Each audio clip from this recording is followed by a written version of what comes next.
Hello and welcome back to another video in my series of everyday things you may be doing wrong, kitchen edition. The alternate title for this is everyday things you are probably doing just fine, but there may be a more efficient and better way of doing them that you don't know yet. But that was too long to put in the title, so here we are. And I am doing another big giveaway in this video, $500 cash or Amazon gift card. All you have to do is be subscribed to this channel and share this video. There's a share button down below. Leave a comment to let me know you've entered, and that's it. If you, much like myself, love French fries, if you've just been slicing your potato on the cutting board, you're doing it wrong. The easier way to do this is using your apple slicer. Better yet, this is my favorite one. It actually has slightly smaller slices to it. And all you have to do, cut a little end off of the potato so it will stand nicely, and then push your apple slicer on top of that potato. You have perfectly even, perfectly cut steak fries with minimal to no effort. Also, if you're not making your fries in the air fryer, you must try it. This next one is one of my favorites. I saw this on TikTok. So if you were baking and the recipe calls for a sticky ingredient, honey, maple syrup, instead of pouring it into your measuring spoon like this and making a big mess and having to clean off the measuring spoon, press the measuring spoon into the dry ingredients and it becomes a little crevice with the exact measurement that you need. So pour it right into there and you have your measurement with no mess. So much easier. Now from this point, you are mixing those ingredients together in your mixing bowl and it's kind of going everywhere. Or if you're chopping something and your cutting board is moving all around, what the pro chefs do is so easy. You get a damp kitchen towel or paper towel and put that under your mixing bowl or your cutting board, and it's not gonna move, it's gonna stay in place. If you've made fresh baked homemade cookies and you're just storing them in a Tupperware container, foil over it, leaving it out, there is a better way, okay? What you should do instead, put a piece of bread in there with it. And what that's going to do, it's going to keep your fresh baked goods softer and fresher longer. And it's so easy to do. Most of us have bread in our house. When you get your fresh herbs, don't just throw them in the fridge and hope for the best.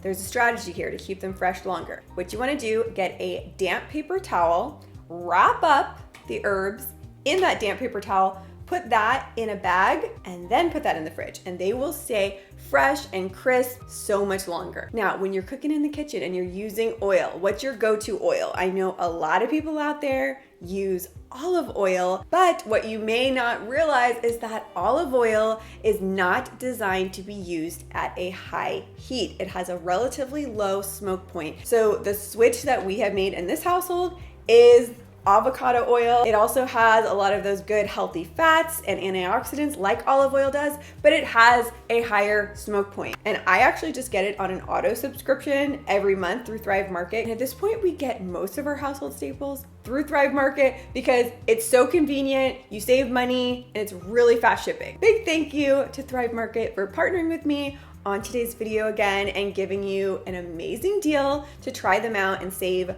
40%. If you haven't heard of Thrive Market, think of it like Whole Foods. It has better for you household products, but everything's on sale. Everything's at a discount because it's a membership-based market. You become a member, you get locked into the savings, and you save significant amount. And you don't have to go anywhere. You can shop from your phone. It is so much more convenient because I have all of my favorite things within the app now, and I just either reorder or I do auto ship. And when you do auto ship, you can save even more. My new obsession, if you guys have not tried these yet, nut pods. These are non-dairy creamers for my iced coffee. They taste incredible, but if you get them on Thrive Market, they're 25% less than if you get them from your regular grocery store. They also make it really easy to shop. They have all of these different ways you can filter. So by dietary preference, if you're keto, you can look at keto items. If you have a food allergy, you can shop that way. And you can see reviews. You don't get that at the regular grocery store. You don't know what's gonna be good. And it just helps prevent me from getting stuff that I don't end up liking. So if you have not yet tried Thrive Market, my link is going to be in the description box to save 40% off your first order and get a free gift with a $50 value. Think about that. Imagine being at Whole Foods and being told you get 40% off your order. Like, that is crazy. So stock up, get all your staple items, and save a lot of money. If you are hosting a party and you have a cold appetizer, it's sitting out, getting warm. So here's what you do. You take your ice, you put it in a large Ziploc bag and put that into a bowl. Then on top of that, get your large pieces of butter lettuce, line the top so you can't see it, and then put your cold appetizers on top of that. It's gonna keep it nice and cool. You can't see the ice below it. There's no moisture coming through, and they're gonna stay fresh and cool much longer. It's also just better from a food safety point of view. If you're making shredded chicken and you're shredding it like this, you're trying to use 2 forks, it's kind of a nightmare. It takes a lot of effort. Instead, this is my little trick. Use these kitchen scissors. They have the double blades, and it just makes it so easy to shred your meat. Also, this makes it really easy to make a chopped salad. Just go in there, start cutting your salad into smaller bite sizes. And I also use this for chopping my herbs, my chives, whatever it may be. So much easier to use this guy. I've literally had this for 5 years. I still use it many times a week. If you're baking something and you need to use softened butter and you're like, I don't have time for that, the easiest way to get it to soften up quick is cut it into little cubes. Set that out and it will soften right up. The scrambled eggs. I think a lot of us love scrambled eggs. It's a classic, right? Most of us, we're just scrambling up our eggs, cooking it on our saute pan. You're doing it wrong. There is a better way. There's a secret ingredient, and that is sour cream. Just add a tablespoon or 2 of sour cream in with your scrambled eggs, mix it all up. Another little hack, if you need to scoop out something that sticks to the spoon, just spray a little oil onto the spoon, and then it will drop very easily. Also, the key to cooking good scrambled eggs is to cook them low and slow. It makes them more fluffy, it gives them added flavor and depth, and ooh, so much better.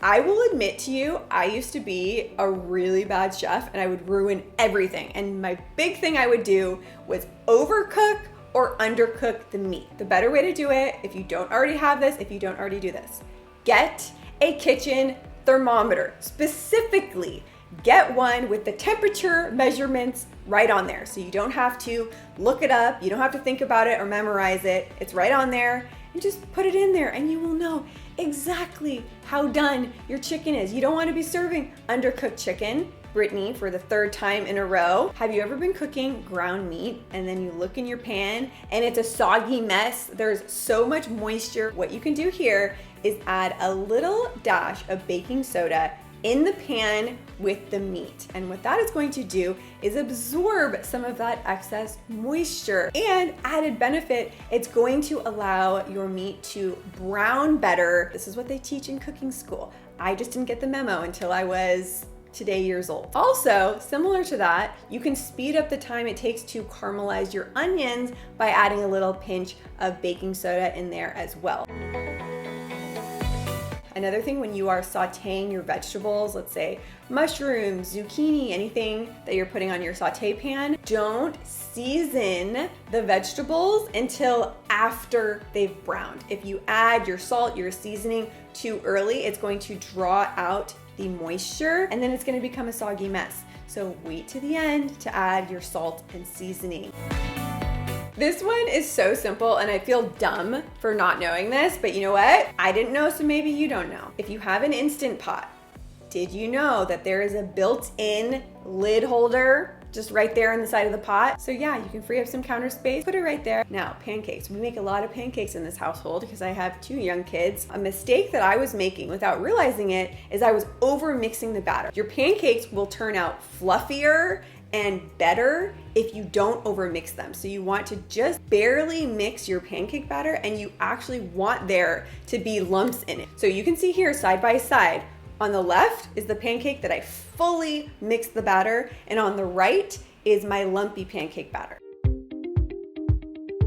I follow a lot of professional chefs over on TikTok, and here's the #1 thing that I was doing wrong in the kitchen, just was not doing enough, and that is sharpening your knives. It makes it safer to cut, easier to cut. When was the last time I sharpened my knives? I have this $5 knife sharpener, and now I just make it a point to use it more often. Instead of keeping your nut butter in your pantry upright like this, it's better to store it upside down so those oils have a chance to be distributed and you don't have that like thick layer of oil on the top. Here is the better idea, okay? Switch from your jarred nut butters to your nut butter in a squeezy tube. Once you go squeezy tube, you will never go back. You literally just squeeze it. You don't have to dirty a whole spoon. All you have to do is kind of just knead it up a little bit first, and you have perfectly smooth, squeezable nut butter. So I get my nut butter in the squeezy tube from Thrive Market. We were doing almond butter, but now they have peanut butter in the squeezy tube and my new favorite, cashew butter. Again, you can use my link down in the description box at Thrive Market to save 40% on your nut butter or whatever else you need for your household. They have a huge selection there, so check them out. And with all of that said, thank you as always so much for watching. Don't forget to share this video if you want to be entered in the giveaway. All of the details are going to be in the description box, and I will see you soon for a new video. Bye.